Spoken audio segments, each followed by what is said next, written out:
Burn live, burn live, burn live, burn live, burn live, burn live. It's going down, baby. Burning through ashes, trying to make common sense.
What it do, y'all? Burn live, y'all. Where we burn through conversation, trying to ask y'all some common sense.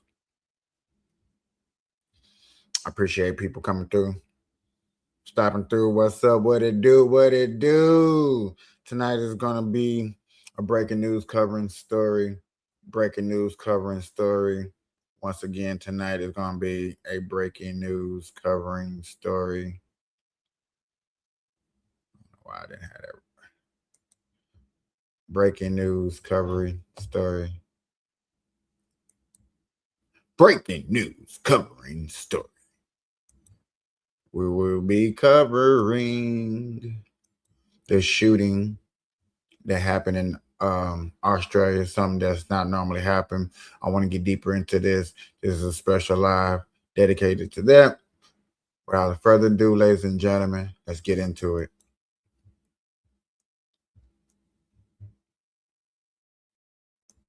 Hanukkah event in Australia. A dramatic video shows the moments a bystander rushed in and disarmed one of the alleged shooters. At least 15 people were killed and dozens more injured. The victims range in age from 10 to 87. Police say the two suspects are a father and son. Here's ABC's Marcus Moore.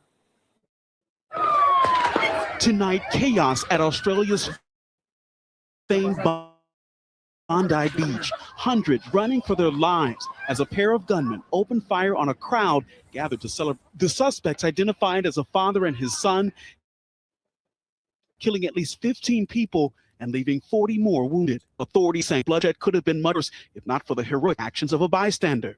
On Sunday night, a celebration underway, people smiling and laughing. But the festive mood quickly turned to terror. Everyone was just running and there were bullets and there were so many of them and we were really scared.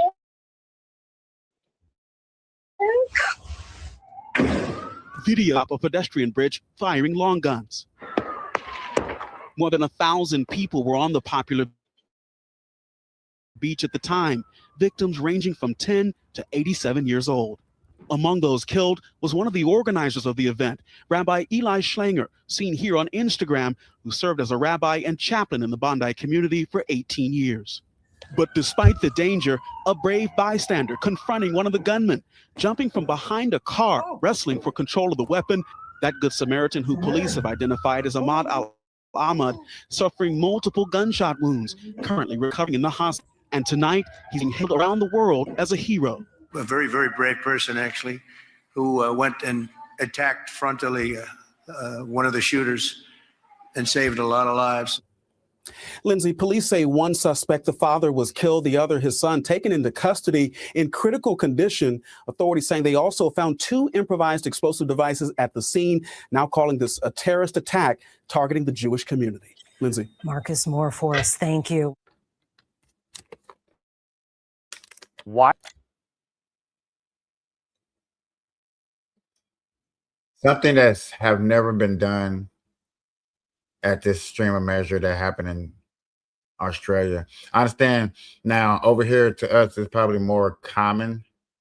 It's more seen theatrical as we have a lot of terrorist shooting. We have a lot of shooting of that caliber over here, which is bad. It's bad to say that, you know what I'm saying? It's bad to admit that, but I'm only here to admit the truth, you know what I'm saying, and shed a light on something that is crazy that a father and son. So you know they had the same ideology, teaching your son that something is wrong that you disagree upon, and then to react on it. We're gonna go out here and actually cause harm to people because we disagree upon them, or we don't celebrate the same thing that they celebrate. It shouldn't be like that. It's crazy that we even have to see stuff like this happen.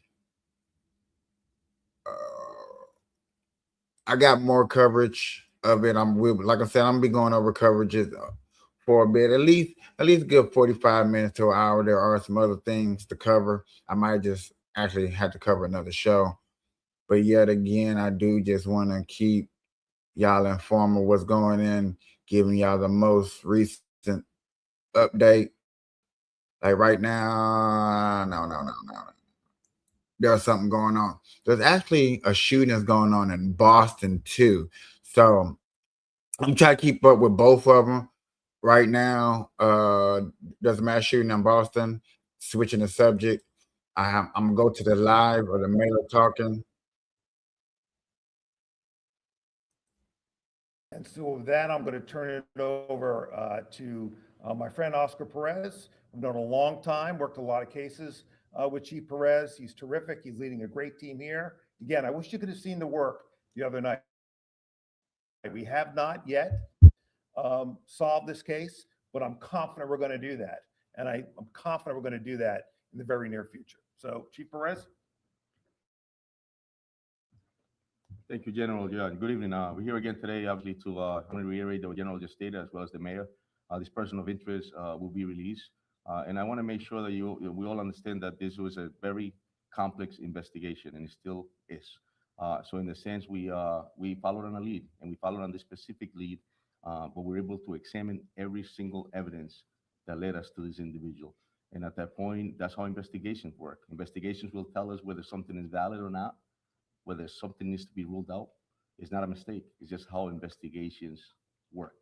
And our responsibility is to make sure that we conduct the proper investigations. When I saw you all earlier today, I'm very proud of the detective work that they do. Detectives that work throughout the night, as the general stated, we're here last night, making sure that we lift every rock, that we investigate everything we needed to investigate, because we're not in the business of putting people in jail that don't deserve to be. And so at this point, we'll continue to follow on every lead that comes our way. Our federal partners are on board. We'll be meeting again tomorrow with them and continue to do the work that we need to do to bring this person who's responsible to justice. And I'm proud to say that in the morning, we'll be reuniting with the detectives. So the detectives worked all night. They're still working as we speak. And we'll continue our investigations. So, questions? Do you believe that the person who was in the video that you released last night is still a suspect, or is that the person that you detained and is now being released? The person that we detained. Person from the video that you released last night, is that the person you detained this morning? At this point, we don't have enough evidence to corroborate that, so no. Do you still think that that person from the video, surveillance video, is the suspect that you're looking for? Yes, Stephanie. What we saw in the video is the person we're looking for. Correct. I would describe that person as a person of interest. So there are a lot of unknowns in this case, and that's one unknown yet, Steph. That's what we're working towards. So is it safe to say that you all believe at this point is the... Build a website you love with Wix. For your words, no way of knowing, and the investigation is ongoing. We continue to follow leads that have been developed over the last day and a half, and we're continuing to ask for help. One of the things that Providence Police will be doing, and we should let our neighbors know is that we are searching for additional video evidence. And so neighbors in the area of Brown University should expect to see Providence Police in the neighborhood canvassing, looking for additional evidence, specifically looking for additional video evidence. And we are looking for additional video evidence. There's been several questions over the last day and a half about videos at Brown and in the building. The videos at Brown in the building have been examined, and at this time we have no additional actionable information from the video that has been reviewed from the building. And so we are looking for new and additional video evidence, and neighbors in the community should expect to see Providence Police along with our partners. And we're, again, very grateful for the resources we've received from the state police because of the governor's support and our federal partners. But ladies and gentlemen, that is a shooting that's going down in Boston. When I get more coverage, I will cover it for you.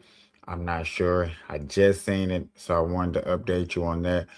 Other than that, y'all, the main thing that has been going across the network is the fact that there's been a crazy mass shooting in Australia. Yet again, I'm waiting on the Boston. As soon as I get more from Boston, I will let you know at least what's going on over there. Matter of fact, this is it right here.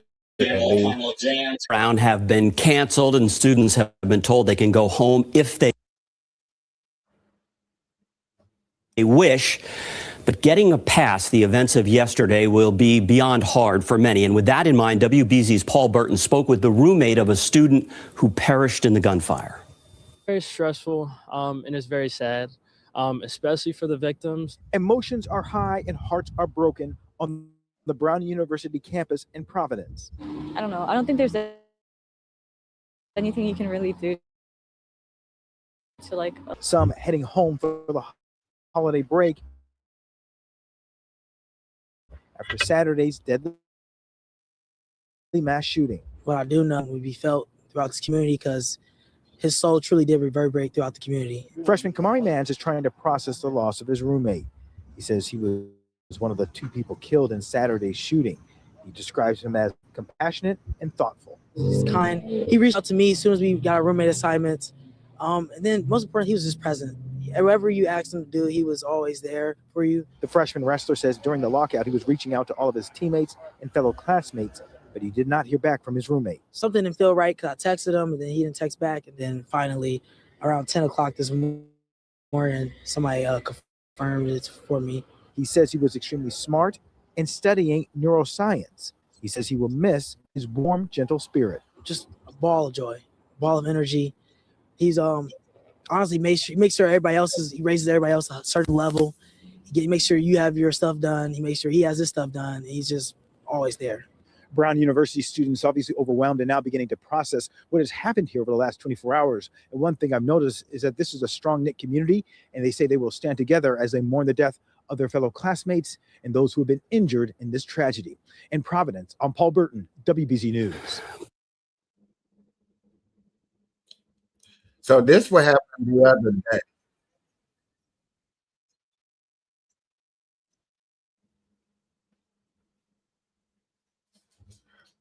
This is what happened the other night. Brown University happened the other night, but still got tragedy talking about it today. So that's what happened there. Yet again, what happened earlier today is what happened in Australia. What I started off with, I just wanted to make sure that I kind of covered both to let people know what's going on. Now, to hear about the mass shooting in Australia, that's the one I really want to get to. To the United Nations, Danny Danone. First of all, your thoughts about this horrific attack in Australia, Mr. Ambassador. John, tonight was supposed to be a night of celebration for the entire Jewish community around the world, the first night of Hanukkah. And unfortunately, we got the reports about the horrific terror attack from Sydney, and we send our condolences to the community in Australia. But to be honest with you today, John, we knew it was coming. We saw what happened in Australia in the last 24 months, the anti-Semitism, the hate, and the fact that the government was silenced, complicit with those attacks. Only a few months ago, a synagogue was set on fire in Melbourne, and the authorities did nothing. And that's what's happening today in Australia, a weak government that allows radicals to promote hate. And then we see those horrible scenes of innocent Jews being killed, being massacred when they come to celebrate, to pray in a holiday, which is all about unity and light. I want to play for you some of what Australia's Prime Minister Anthony Albanese said just a moment ago at that news conference. He says they're fighting against anti-Semitism. Listen. This was an attack deliberately targeted at the Jewish community on the first day of Hanukkah, which of course should be a joyous celebration. And the Jewish community are hurting today. Today, all Australians wrap our arms around them and say, we stand with you. We will do whatever is necessary to stamp out anti-Semitism. It is a scourge and we will eradicate it together. If that is always easy to say that, but it's true. They found a couple of improvised explosive devices, apparently, on this father and son who they say are responsible for this attack. They had 6 guns. Apparently, the father was licensed in Australia, a country that has very strict gun laws. He was licensed to have these firearms. So it could have been worse. But with a death toll like this, it is just absolutely appalling.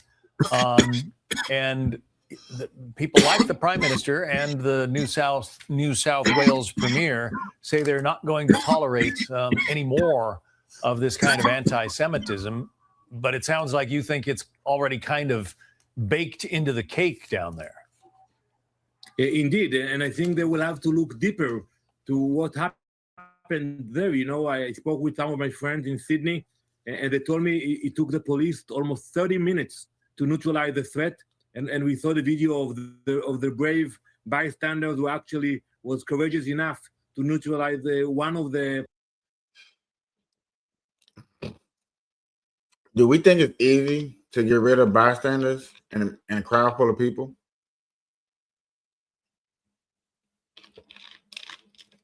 We got to get them, move those out the way and try to get suspect.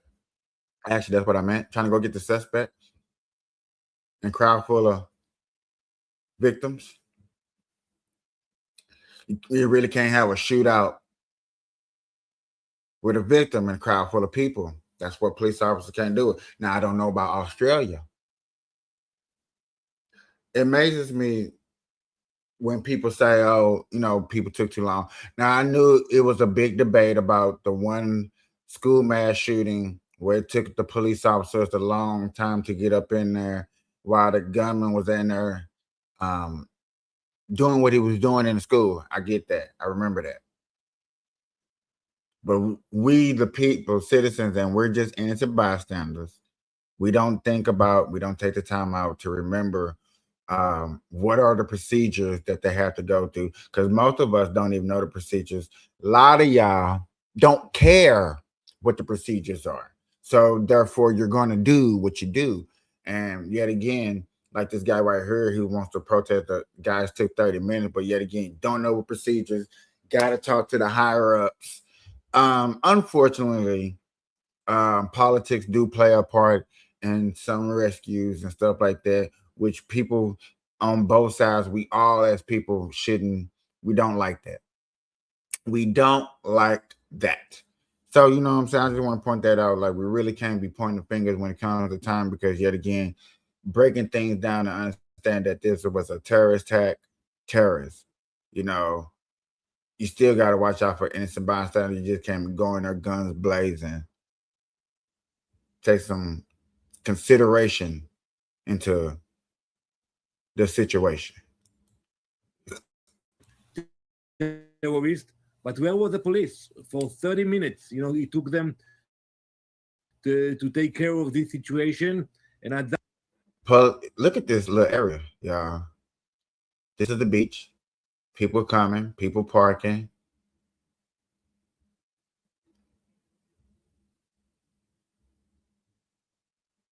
This is where the person opened fire at, as we were seeing the person in the parking lot. On this looked like it was a bridge right here. This is where the person intervened at on the gunman, which is caught on camera, which is going viral. This is a big area. There's no telling. Like, this is where part of Australia it happening over here. Understandable. But understand this, and one thing we don't know is how far is the police station from this area.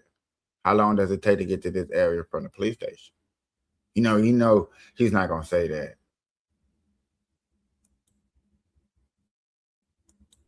That time, you had those two terrorists on the bridge. You know, now it's 16, and unfortunately, we are afraid that there will be more because many of the people are severely wounded and being treated in hospitals now. The Prime Minister says Australia will never submit to division, violence, or hatred. We will come through this together. We refuse to let them divide us as a nation.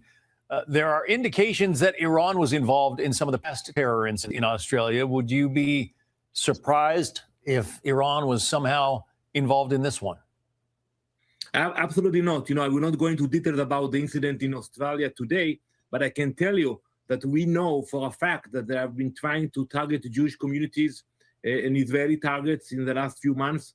Even my colleague, the ambassador in Mexico City, was under threat from Hezbollah and from Iranian Serbs that penetrated Mexico. And we all remember what happened in Argentina when the Jewish community and the Israeli embassy were attacked by the Iranian proxies. So yes, we have the knowledge about the intention of Iran and Hezbollah, but when you have a weak government and the penetration of radical elements into this country, it's a problem. In the past, when we had intel, we sent it to the colleagues in Australia, and we prevented some of the attacks. But unfortunately, not always we have that intel. Israel's ambassador to the United Nations, Danny Danon. Mr. Ambassador, thank you.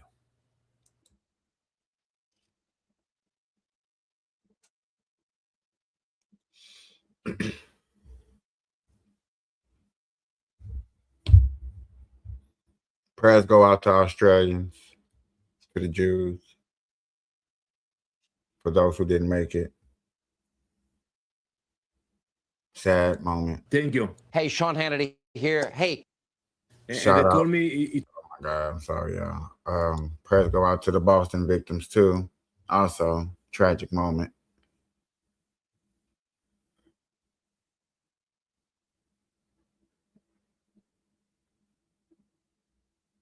We all want to blame a person on what we feel is hate, what we think is hate.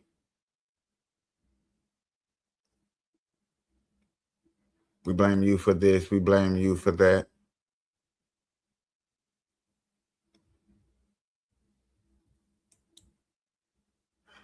How about we stop blaming and just understand we know that it's happening? Because I talked to my one friend, and we disagree on a lot of things. We disagree on a lot of things.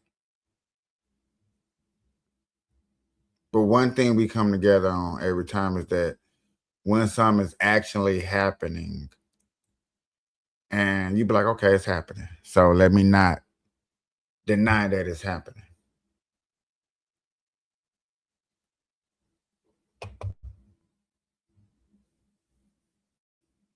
Mass shootings, it's one.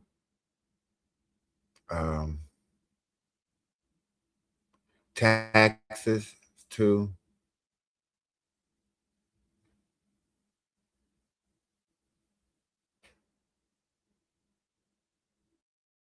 When we're facing these things, these emotional virtues and blah, blah, blah. When we're facing these things that are at virtue, I'm gonna put it like that. When we're facing things as at virtue, we seem to wonder why. And the why is always the secret, because when you know the why, then you can point to the when and where. So you can get to the root of the problem.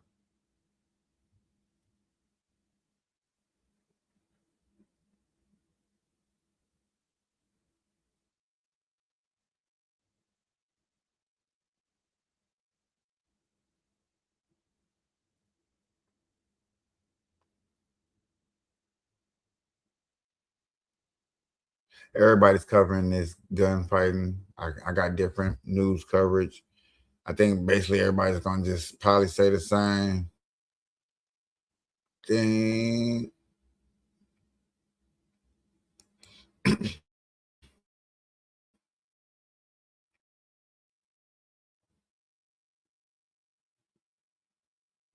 From the BC right here. After 15 people. It is Australia's worst mass shooting in nearly 30 years. After 15 people. That's what I'll be tripping on to. The worst mass shooting after 30 years. Worst mass shooting our second worst mass shooting, I think they say, is October 1st in Nevada. Died, including a 10-year-old girl, during celebrations for a Jewish festival in Sydney. 40 others remain in hospital. It's like the Israel fight just moving all around. The Israel-Gaza fight just moving all around the world when it comes to Jews, huh?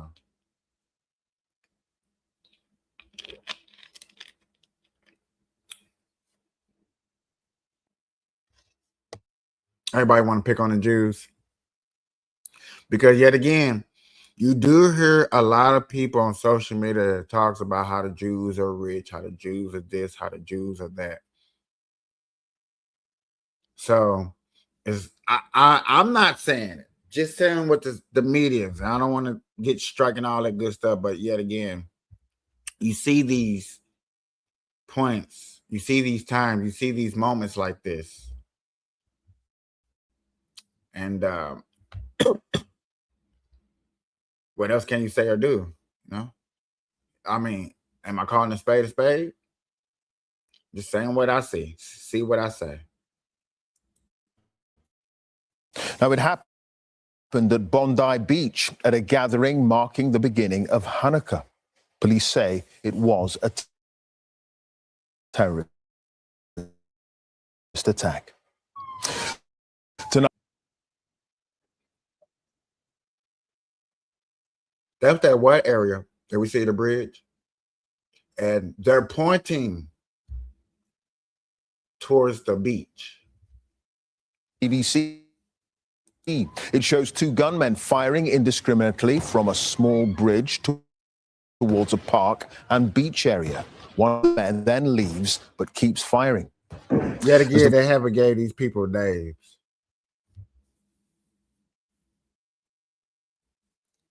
No names. Like, we should know the names by now. This guy got upper head right here. Love this picture right here. Everybody should be using this as a thumbnail.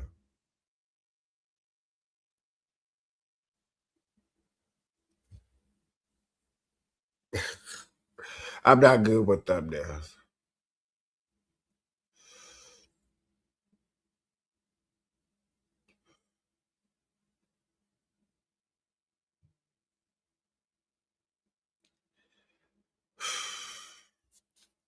This is exhausting to keep seeing this, and like, I don't know, like, to see it spreading. Like, you just covered it. This gets exhausting. Like, there's so much other things I thought I was gonna be able to cover. I was gonna put something up there in the news thing, but gotta cover this.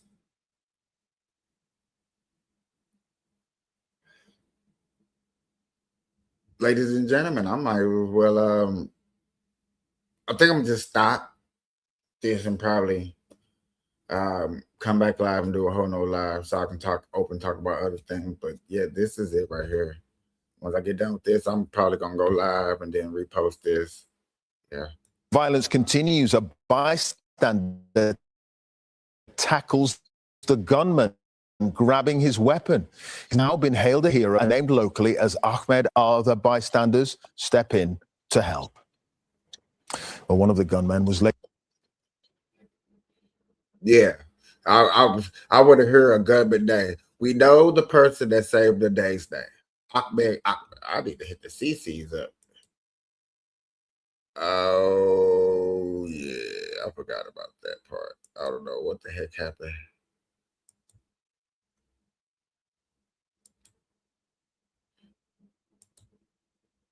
I want to see how you say his name. Ahmed. Now been hailed a hero and named locally as Ahmed al-Ahmed. Other bystanders step in to help. Well, one of the gunmen was later killed, and the second suspect is now in a critical condition in hospital. We'll bring you. That's why you're not releasing his name. That's why. Because you release today, people coming up to the hospital. Oh, me. You're not making it about that hospital. You want to be able to prosecute this person, go in his home, see what. Because right now, if he's in a critical condition in the hospital, which I doubt it. For some reason, I doubt it. I'm not saying they're lying. Some things you can doubt. One guy didn't make it. The other one is in critical condition in the hospital. Is he really in critical condition, or did y'all beat him up that bad? We don't know. Is he, It sounds like more to me is like, no offense, I hear me out. It sounds more like to me that you want to keep him alive before put him in the jail, and people in jail, you know what I'm saying? Because family members got people in jail. Hey, when this person get in jail, hey, get at him. You want to keep him alive so he can die. So you can see his bio of why he did this and why they did this. Because this is a family affair.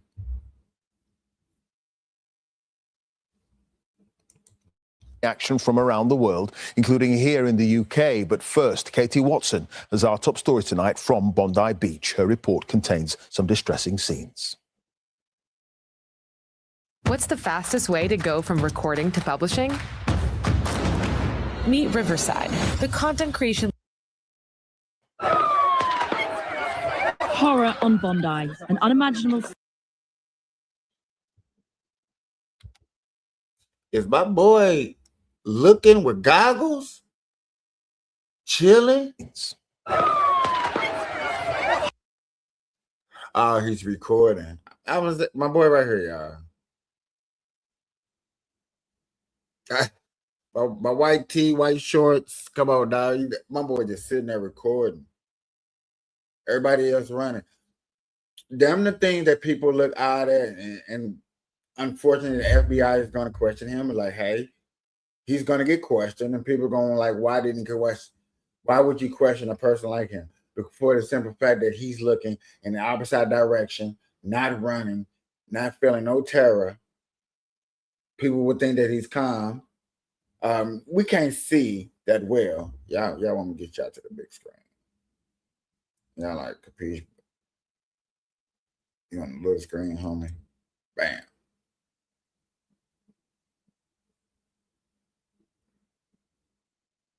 Is it this one? Nope.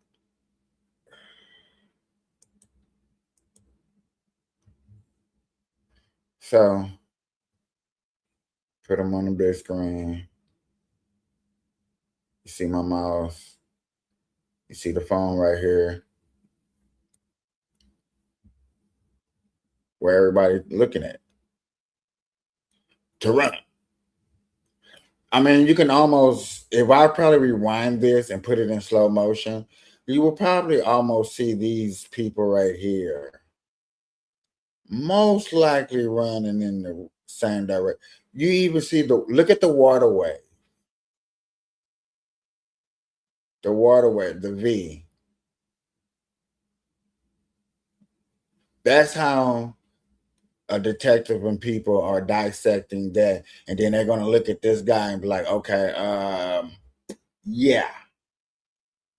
Cause good cameras, hey, everybody got good cameras, everybody got good phones. Get it. I get it. But what you ain't doing is zooming from here way over there, thinking that you're gonna get that shooter in sight. That's what people are gonna think. That's how people are thinking.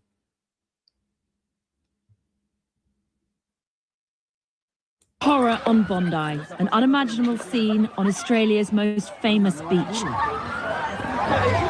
People running, but from what? At this point, few understood what was unfolding. You hear the echo. How you not know what's unfolding? You see a lot of people running, you hear the echo.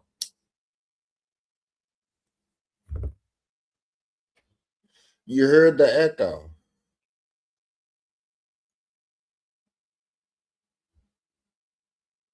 Into the window, and I just saw a guy in a white car on top of it, letting off shots going off. And then there was an older lady who was on the right-hand side of the pathway who was put down. So I saw her go down, and I saw a guy on the left-hand side go down. And it was like a grandma. She was bleeding a lot. And then like a lot of people, they've been crying. Some people, they became white as well. And yeah, it felt very sad for the Jewish community because it was like a party for them. The two gunmen were father and son. Father and son. Black tea. I don't know why person said it white, unless I heard what he said incorrectly. Indiscriminately targeting what was meant to be a family celebration of Hanukkah. Some 1,000 people enjoying the Jewish festival of lights in a small park overlooking the water. After a long standoff with police, the father was shot dead, his son seriously injured. He's been named by local media as 24-year-old Naveed Akram from Bondi Beach in Sydney's south. Oh, now we get somewhere, y'all. Oh, that's dope. I didn't know I could do that. I swear. I never even thought about moving that thing. Oh, sorry. West. The weapons used in the shooting were licensed to the older gunman. We are satisfied that we have 6 firearms from the scene yesterday, but also as a result of the search warrant at the Campsie address. Ballistics and forensic investigation will determine this morning that those 6 firearms are the 6 that were licensed to that man, but also that they were used in the offence yesterday at Bondi. These are confronting scenes in a country that prides itself on its low rates of violent crime. A sunny Sunday at the beach turned into a nightmare. Local Bondi residents desperately trying to save people's lives. Victims as young as 10, as old as 87. Among those who died, London-born Rabbi Eli Schlanger, a father of 5 who worked at a Jewish cultural centre in Bondi. What we saw yesterday was an act of pure evil, an act of anti-Semitism, an act of terrorism on our shores in an iconic Australian location, Bondi Beach, that is associated with joy, associated with families gathering, associated with celebrations.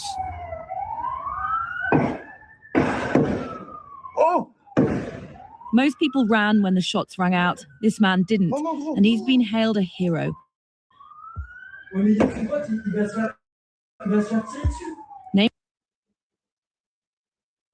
locally as Ahmed Al-Ahmed, he made the brave decision to pounce on the gunman from behind. Yet again, stories that we done heard over and over and over again. Sad day in Australia. I wanted to cover this. Tragic day. Another tragic day in history. Just like Israel, October 7th. Just like Nevada, October 1st, 9/11, 2001. We got to watch out for certain ideology when it's pushed around. I know we want freedom, but we still got to be careful. Over here in America, y'all, stay strapped and put the gun to the hip, carry it around you, please. Ladies and gentlemen, whenever you're watching this. Good morning, good afternoon, good evening. I'm your host, Capiche. This is the Burn Live Show. We burn through conversation trying to ash out common sense. I appreciate you stopping through. Until next time, we're gone. Bye-bye.